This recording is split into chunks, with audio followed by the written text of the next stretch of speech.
Oke, Assalamualaikum warahmatullahi wabarakatuh.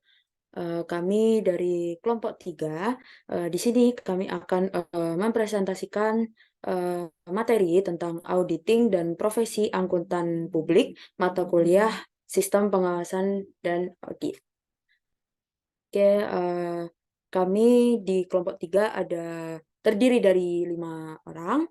Yang pertama adalah saya sendiri, Safira Nanda Damayanti, lalu ada Muhammad Zidan Ataya, ada Nisa Zahra Laksmi, ada Nuri Fitiani, dan ada Sabrina Tribuana Citrawardani. Oke, untuk latar belakang dari materi ini adalah adanya kebutuhan akan laporan keuangan yang memadai dan dapat dipertanggungjawabkan kepada masyarakat, membawa banyak perusahaan tergantung pada jasa audit yang ditawarkan oleh auditor independen.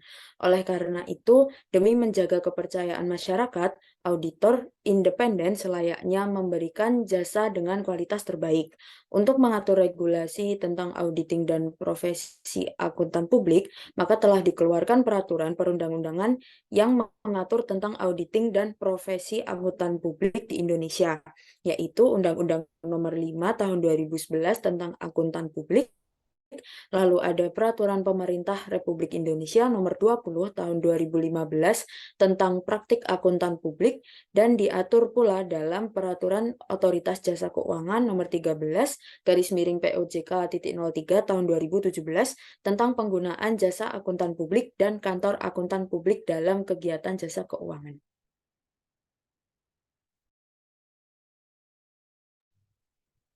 Lalu masuk ke rumusan masalah yang pertama, yaitu apa definisi dari audit. Lalu yang kedua, apa dasar-dasar dan kinerja akuntan publik. Lalu selanjutnya yang ketiga, apa saja tipe kegiatan audit dan jasa perikatan kantor akuntan publik. Dan yang terakhir, keempat, apa saja etika profesional dan kewajiban auditor. Tujuan dari materi ini sendiri adalah mengetahui tentang materi auditing dan profesi akuntan publik. Kurangnya informasi tentang auditing dan profesi akuntan publik membuat masyarakat tidak mengerti secara menyeluruh tentang pekerjaan akuntan publik ini. Dengan membaca dan memahami regulasi-regulasi terkait auditing dan profesi akuntan publik, diharapkan dapat memperoleh gambaran tentang apa yang dilakukan oleh profesi tersebut dalam melaksanakan pekerjaan profesionalnya. Lalu masuk ke definisi audit. Auditing berasal dari kata audit yang merupakan suatu proses evaluasi bukti-bukti secara sistematis terkait dengan kejadian ekonomi untuk menyandingkan antara bukti dan kriteria yang telah ada pada standar. Audit dilakukan oleh tenaga profesional atau auditor dengan maksud memberikan pendapat ataupun rekomendasi audit sebagai bahan pengambilan keputusan tentang keberlanjutan perusahaan dan kesehatan perusahaan.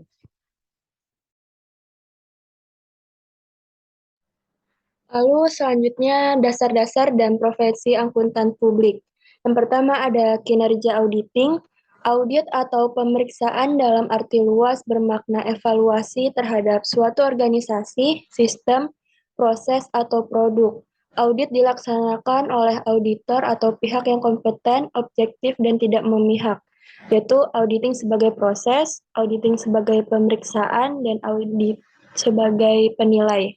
Yang kedua, unsur-unsur kinerja auditing. Menurut Mulyadi, audit mengandung unsur-unsur berikut. Yang pertama ada proses sistematis, memperoleh dan mengevaluasi bukti secara objektif, pernyataan mengenai kegiatan dan kejadian ekonomi, tingkat kesesuaian, kriteria yang telah ditetapkan, penyampaian hasil atau atestasi, dan pemakai yang berkepentingan. Dan ada tujuan kinerja dan klasifikasi audit. Tujuan umum audit atas laporan keuangan adalah menyatakan pendapat atas kewajaran laporan keuangan dalam semua hal yang material, sesuai dengan prinsip akuntansi yang berlaku umum. Menurut Lowbeck, secara umum kinerja audit diklasifikasikan sebagai berikut, yaitu ada kelengkapan atau completeness, ketepatan, eksistensi, penilaian, klasifikasi, pisah batas, dan pengungkapan.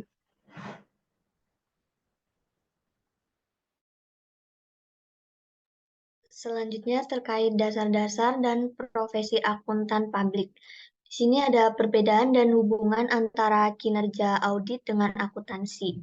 Yang pertama terkait kinerja akuntansi, di mana seorang akuntan dalam menyajikan laporan keuangannya harus memiliki pengetahuan tentang prinsip-prinsip akuntansi dan aturan-aturan dalam menyusun informasi akuntansi. Akuntansi merupakan proses yang menghasilkan informasi dan format laporan keuangan dan data keuangan lainnya. Akuntansi juga membentuk laporan keuangan dan informasi bermanfaat. Metode akuntansi melibatkan pengidentifikasian kejadian dan transaksi yang berimbas terhadap entitas. Tujuan akhir akuntansi yaitu komunikasi informasi keuangan yang relevan dan andal yang akan berfaedah bagi pengambilan keputusan. Personalia entitas terlibat dalam proses akuntansi dan tanggung jawab akhir atas laporan keuangan yang berada di pundak manajemen entitas. Akuntan membuat sistem untuk meyakini bahwa peristiwa ekonomi entitas dicatat dengan benar secara tepat waktu dan pada biaya yang masuk akal. Kemudian kinerja audit, di mana data akuntansi yang terdapat pada buku, catatan, dan laporan keuangan dari entitas yang diaudit yaitu sebagai berikut. Yang pertama, sebagian besar bukti dikumpulkan dan dievaluasi oleh auditor. Selanjutnya, asersi perihal tindakan dan peristiwa ekonomis yang menjadi perhatian auditor merupakan asersi transaksi akuntansi dan peristiwa yang punya signifikansi akuntansi. Auditor juga bertanggung jawab atas kepatuhan standar auditing dalam mengumpulkan dan mengevaluasi bukti. Auditing memanfaatkan bukti untuk memverifikasi kewajiban penyajian keseluruhan laporan keuangan. Selanjutnya ada hubungan antara audit dengan akuntansi, di mana di sini yang pertama auditing berhubungan erat dengan akuntansi yang menjelaskan bahwa auditor adalah akuntan, tetapi auditing bukan bagian dari akunting. Hubungan akunting dan auditing sangatlah dekat, tetapi terdapat beberapa perbedaan yang signifikan dalam metode, tujuan, dan pihak-pihak yang bertanggung jawab. Selanjutnya, tujuan akhir dari akuntansi adalah komunikasi data yang relevan dan andal. Tujuan dari audit laporan keuangan bukan untuk menciptakan informasi baru, melainkan untuk menambah laporan keuangan yang telah disusun oleh manajemen.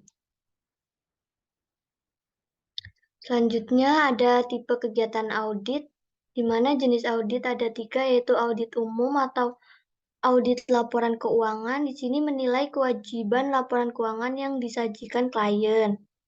Selanjutnya audit kepatuhan, di mana di sini terkait pemeriksaan atas aktivitas keuangan atau aktivitas operasi tertentu untuk menentukan kesesuaian.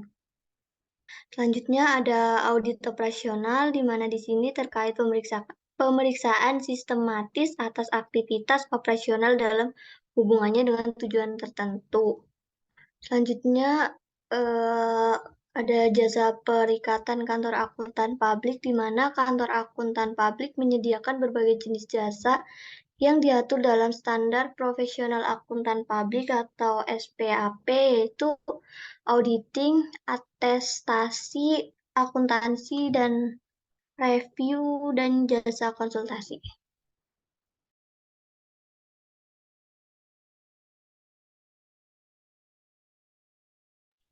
Selanjutnya ada etika profesional dan kewajiban auditor.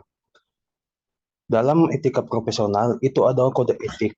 Kode etik akuntan Indonesia adalah pedoman bagi para anggota akuntan publik untuk bertugas secara bertanggung jawab dan objektif.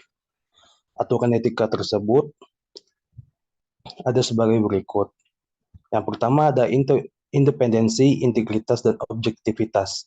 Dalam menjalankan tugasnya, akuntan publik harus selalu mempertahankan sikap mental independensi dalam memberikan jasa profesional. Nah, independensi itu adalah pandangan dan sikap akuntan publik yang tidak berprasangka, tidak memihak dalam melakukan pemeriksaan, pengevaluasian, dan penerbitan laporan audit. Integritas dan objektivitas. Dalam menjalankan tugasnya, akuntan publik harus mempertahankan integritas dan objektivitas.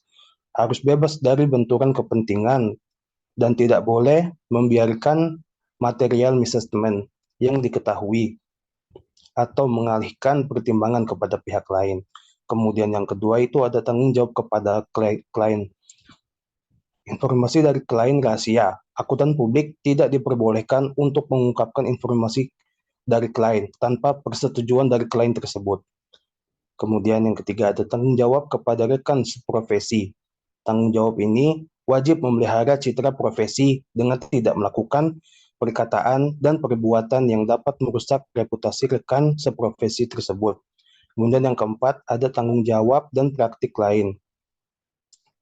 Perbuatan dan perkataan yang mendiskreditkan, tidak diperkenankan melakukan tindakan atau mengucapkan perkataan yang mencemarkan profesi. Iklan promosi dan kegiatan pemasaran lainnya dalam menjalankan praktik akuntan publik diperkenankan mencari klien melalui pemasangan iklan, melakukan promosi pemasaran dan kegiatan pemasaran lainnya sepanjang tidak merendahkan citra profesi.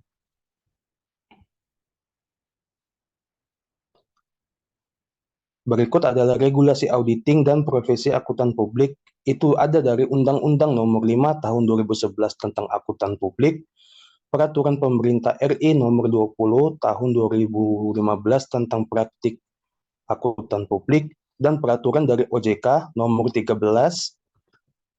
tentang penggunaan jasa akuntan publik dan kantor akuntan publik dalam kegiatan jasa keuangan. Kesimpulannya, auditing berasal dari kata audit yang merupakan suatu proses evaluasi bukti-bukti secara sistematis terkait dengan kejadian ekonomi untuk menyandingkan antara bukti dan kriteria yang telah ada pada standar. Audit mengandung unsur-unsur proses sistematis untuk memperoleh dan mengevaluasi bukti secara objektif.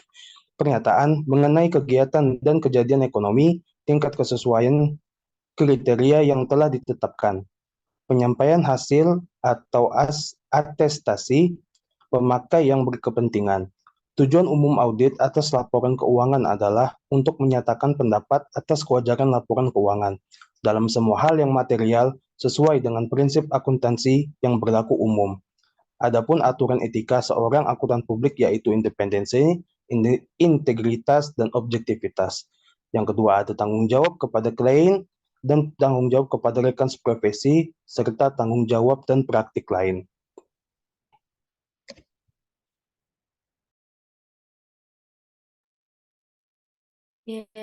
Sekian materi yang bisa kami sampaikan. Terima kasih atas perhatiannya. Ada kurangnya kami mohon maaf. Wassalamualaikum warahmatullahi wabarakatuh.